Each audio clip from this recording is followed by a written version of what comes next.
meant that his discovery of the diseases of deep breathing was a real scientific discovery. And what a discovery! Hippocrates and Avicenna would envy it. According to Buteyko, 150 of the most common diseases could be cured in a single stroke without tablets, injections, or surgery. Bronchial asthma, all sorts of allergies, ischemia, angina pectoris, the scourge of the 20th century diabetes, preeclampsia, miscarriage, and more. "I use carbon dioxide instead of the scalpel," said Buteyko with quiet conviction. "You've already told me this nonsense." Pomekhin pulled away. "Can't you make a more serious suggestion? Carbon dioxide," Pomekhin drew a circle in the air, "is like a genie in a bottle. It's virtually impalpable, and its benefits for patients are practically impossible to prove." Buteyko's cheekbones stood out more sharply. "What's the point of empty chit-chat?" In his anger, the doctor had forgotten about rank. "Let's go to the complexator. I hope you won't need practical proof of your own angina."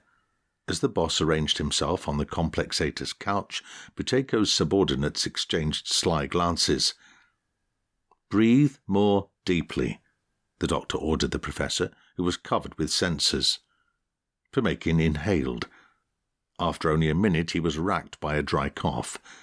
The ballistocardiograph dispassionately recorded a severe attack of angina. "Now, switch to shallow breathing." To the professor, the doctor's voice seemed to be coming from far away.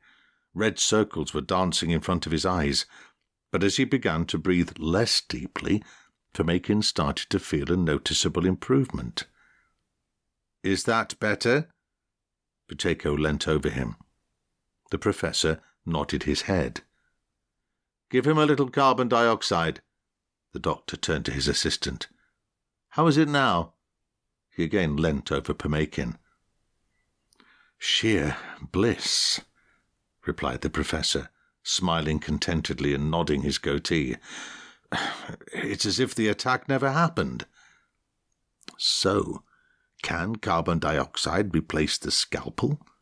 Buteyko asked the professor when he was on his feet again. Pomekhin's large dark pupils narrowed. "In certain circumstances, possibly," he muttered, with a worried glance at the assistant standing nearby. "And in your case as well," remarked Buteyko as loudly as possible. "And in case you forget, we'll keep a file of your graphs from the complexator." He nodded to his assistant. "Put the best ones in, Oleg." Mutin stood to the right, keeping a close eye on the assistant as he filed the graphs. So, this was how the conflict between Pomekhin and Buteyko had come to a head. As he recalled these episodes, the professor had glanced several times at the clock and the massive telephone receiver. It was after 1:30, but the telephone had not rung. What had happened? Pomekhin had a nasty feeling in the pit of his stomach. Was Mutin still alive? After all, it was a car accident. Was it really possible to plan everything in advance? Pomekhin wiped his clammy forehead with his hand. His decision to physically eliminate the doctor had not come immediately.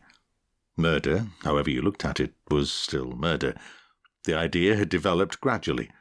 After his own examination by the complexator, he had realized that Buteyko was right, absolutely right, which meant